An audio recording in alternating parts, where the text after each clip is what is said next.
Do the runners on this mission give you nightmares? Are you afraid to enter this cave system because knowing what these fuckers will do to you? Do you really want to put yourself through this every time? Hi there folks, Borislav 24/7 here with another Days Gone mission video. Albeit one a bit special, but also a bit strange. Because what I have on screen is no idle boast. I am going to show you all how to cheat death on one of the scariest missions you will ever play in Days Gone. Sounds too good to be true? Well, just keep watching folks, because this is beautiful. Not only do you avoid most of the cave system when you do what I do, but you also have very few runners to actually take care of. At the very most, you will have 2 runners to take care of, and they won't be together either. So killing each of these runners will be a very easy affair indeed. But there is quite a number of steps in order to go through in order to make this work. And I will show everything that you need to know to get the job done. And yes, I'm not even going to deny it. This is cheating in a rather big way. But I think an awful lot of people will be very happy to see this, because the thought of not having to go through that cave system but still being able to complete this mission, I think a lot of people will be interested to see how this is done. So let's get started. Right then folks, normally when I get to the south after visiting Wizard Island for the first time, I would go and take care of all the ambush camps first in order to open up the map before going for any of the missions. However, for this particular video, I am going to show getting the particular mission, which is keeping souvenirs, without having taken out any of the ambush camps first. Because there is one of the ambush camps that is critically important to all this working. So for anyone who has not taken out this particular ambush camp, I'm going to show exactly how that is done, because there is a very, very easy way to do it. But first, let's listen to what Captain Curry has to say. I have a job that requires your unique skills. Sure, yeah, yes, sir. You remember Vasquez? The man that went AWOL. Yeah, we tracked him to the logging camp, I remember. Well, this man, Sergeant Lee Anderson, was his partner. He was about to be arrested when he killed a guard and took off. Oh, your men have quite the code of honor. Our men? You're one of us now, remember? I've marked the location on where he was last seen on your map. Apparently, like Vasquez, he wasn't alone. Great. Okay, now that those dreaded 2 words have come up on screen, keeping souvenirs, let's check out on the map exactly where you need to go in order to get over to this mission. It's down here, and although the ambush camp that I need to open up first is not shown, it will be once you get over by this area. Right then, hugely important, because I have still to open up this ambush camp, I require a suppressor for at least one of my weapons. Doesn't matter which. I do have the luxury of a sniper rifle that I can use if I want to, but on this video I'm just going to make the one shot that needs to be made with my primary weapon. So now that that is taken care of, just going to get back on the bike, and then I will move the action over to when I'm fairly close to where the mission area starts.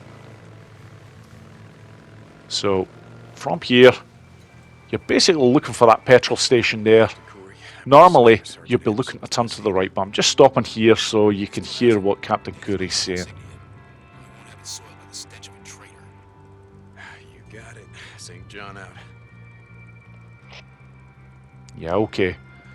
That is where I will be heading later on, but right now, the main thing that I need to get done is this ambush camp. So, heading along this road. However, be very aware there are criers just after this petrol station, which is why I'm taking a very slight detour to the right hand side of them, then coming back onto the main road, and I should get a notification round about now. There we go.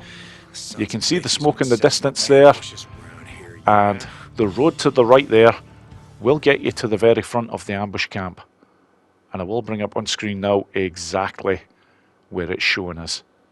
But I have no intentions of taking that right hand turning. There is a sniper that will be waiting for you if you do that. There is a far simpler way of getting the job done for this particular ambush camp. Head up this roadway. Once you pass that truck there, looking to head over to the right here. And I normally stop the acceleration at this point so that there's no noise coming from the bike. And then I'm looking to get off here now. I'll get a suppressor on the IDF pop that I have here. And just heading over here, and there is one explosive that I'm looking to hit. It's not a tough hit. Just going to use focus to make sure that I get it first time. And there is a horde that resides at the very back of this ambush camp. And this is the beauty. This lot are going to clean up this ambush camp for me. How do you like that, huh? Not only that, but once they have done the job, I will be able to very safely make my way to the front of this ambush camp, get in unseen, and find the bunker, and get into it without alerting any of this horde. Because I really do want the processes to be as easy and as simple as possible. Thankfully, this ambush camp is as easy as it gets because of this particular horde. One more to go. So as you can see already, they've taken out virtually the entire camp. Normally the last marauder is the one that has the sniper rifle. And rest assured, if they don't take him out, and I don't think they're gonna, because in the sniper nest that he's normally at, yeah, the horde can't actually get up there. So I'm just going to make life a little bit easier for myself here. That's it. Now the job is done. Just need to get back on the bike, head over there, and yeah, get this ambush camp opened up. And not only that, I will show a very good way in order to ensure that you don't have any problems with freakers when you actually have to go back to this ambush camp.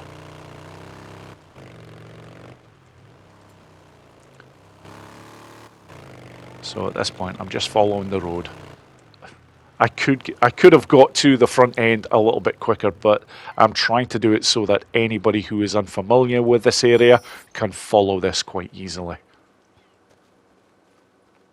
Yep, there is a break in the fence line right there, and then it's this tent area right here. Go in here, and here is where the bunker is. Very handy indeed, because all of the horde is pretty much obscured vision-wise here, so that is it. As always, just need to head down here, and then the table that I need to go to is just to my left, so... Looks like they marked it up good. There we go. Spruce Lake Ambush Camp, now open. But before I leave this bunker, there is something else that I have to do. And this is hugely important in order to make sure that when I come out of this bunker, that horde is going to be nowhere to be seen. You will hear them, but you will not see them. Head over to the bed here, and I'm just going to get Deke to sleep twice. The first time we'll move it on to night time, and then the second will get me back to the daytime, which is what I want, obviously.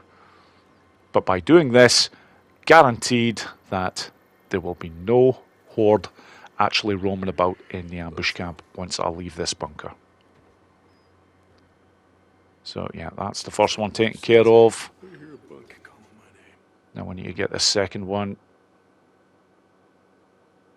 And I will let this just play out. It's usually important, so it needs to be shown. And not only that, just want to properly get confirmation that it is turning to day, which I will see right there. And that's quite a cool effect as well, so always worth keeping in the video. Right, okay. That's it. Now I can head on out of the bunker, and if I wanted to, I could start looting the the camp in terms of all the marauders that are dead, because there's a great number of them. You can pick up loads of items, but I won't be bothering on this video for obvious reasons. It's all about showing how to get this mission completed. So the biggest task here is all taken care of. This ambush camp is now free to enter whenever I like, and as long as I'm quiet, I'll get no issues. So on to the mission. Right then, here we go.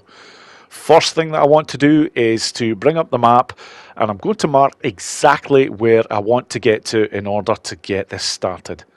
Now, there is a yellow line there showing where I am going to be going, but it's for anyone who's maybe approaching this section from another area.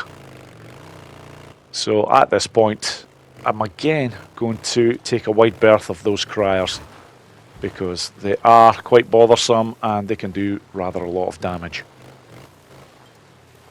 But by just following this route here, I'll get no issues with them.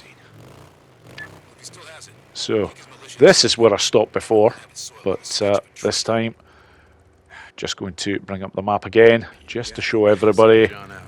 That is it. Let's do this. Now, in order for this method to work, it's very important that you do things in the same way as what I do here.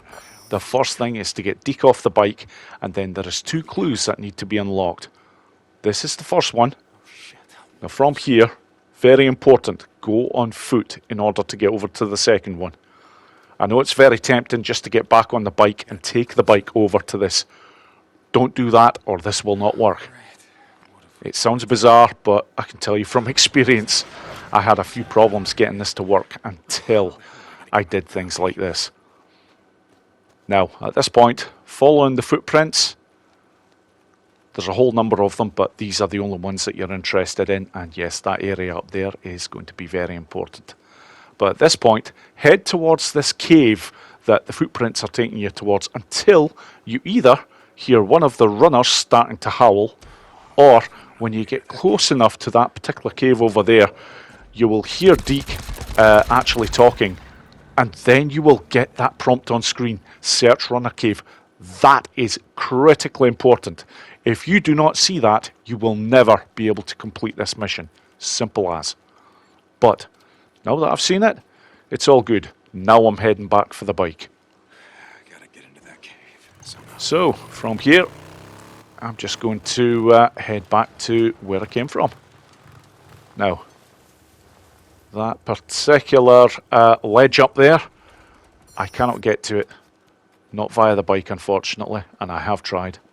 But that's okay. I want the bike left there for a very good reason. Because at the end of this mission, when I eventually leave, there is a rager waiting for me. And I have no intentions of hanging about to fight him. So, at this point now, I am avoiding the caves like the plague, and I am heading over to the Spruce Lake ambush camp. And this is where all the madness is going to take place. You can call it cheating, you can call it a lot of things, but this saves so much hassle. And I think 1 or 2 people, if they've seen some of my recent videos, know what's going to be coming here. Yeah. A lot of people will have heard of frog jumping. Well, there is a fantastic spot in this camp where you can do a frog jump very easily, I might add. But if you're unfamiliar with it, this is how you need to do it. First thing is, Deacon needs to be crouched and armed with a weapon. Doesn't matter which weapon. Can do it with any of the 3 that he has. Now from here, you have to get Deke into that position. And I'm just going to bring up photo mode here to show everybody that is unfamiliar with this. The left arm has to be out like that. It's almost as if Deke is just getting prepped, ready for this, but that's the position you want to be in to get this started. Now, going to bring some instructions on screen, what you need to be doing. Use the right joystick in order to get the direction. As you can see, I'm looking up in a big way here. Then a quick dash of that left joystick, followed by L1 and L2 held together. They have to be held until you get over the intended target. When you are, then let go of the L2, and that is it. Because that one piece of magic has allowed me to get to an area that I have no right to get to. And from here now, all I need to do is to put a marker on the bike, because that's where I'm heading to. And from here, it's a very easy affair indeed to get over to the intended area that I need to be at. Because although I'm in an area where I shouldn't be able to move around that easily, it's not a problem. That big rock there, you can go to the left or the right. I always go to the left here. You'll see a bit of water there, but it does stop. And very nicely after that, you've just got a perfect section that you can get over. And that gets me very close to this particular section that I'm looking to get to. Now, although the bike is a very nice guide, here is another way just to show that you know that you're at the right spot. When you get to this section here, you can see the petrol station, and in front of the petrol station there is two houses where the roofs are pointing in the right direction towards that petrol station. When you see those, they are also pointing towards this ledge as well. So if you forget to mark the bike, that is another very easy way in order to find this cave exit, because it's certainly not supposed to be an entry point. But from here, you could use an SMP-9, which most people will have. I've got an IDF pup. There is only one more runner in there to take care of, and look at that. How easy was that? Both of the runners, very easy affairs indeed to take care of. And although you might hear other runners in the caves, doesn't matter, they can't get to you. And that is it. Yep, there's the Rager, which I've got no intentions of fighting. And how good is that, folks? Yes, it's cheating. I don't care. There's a lot of other people as well given the mission that will probably feel the same way. I may even use that in one of my future playthroughs. However, just moving the video on because it is almost finished. But in order to show that the mission is definitely taken care of, I have to report back to Curry and speak to him, and I will then get confirmation that the mission has been done. Captain, I found your man, Anderson, and you were right. He still had his militia insignia. He's dead? Well, let's just say that he had a run-in with a pack of wolves long before I got to him. That's a fitting end for a murderer and a thief. Yes, sir. Thank you, Corporal. Dismissed. And there we go, a well-timed frog jump to the rescue again. Keeping Souvenirs well and truly tamed indeed. And that brings me to the end of the video, folks. Thank you so much for watching, and I hope you all enjoyed it. Take care.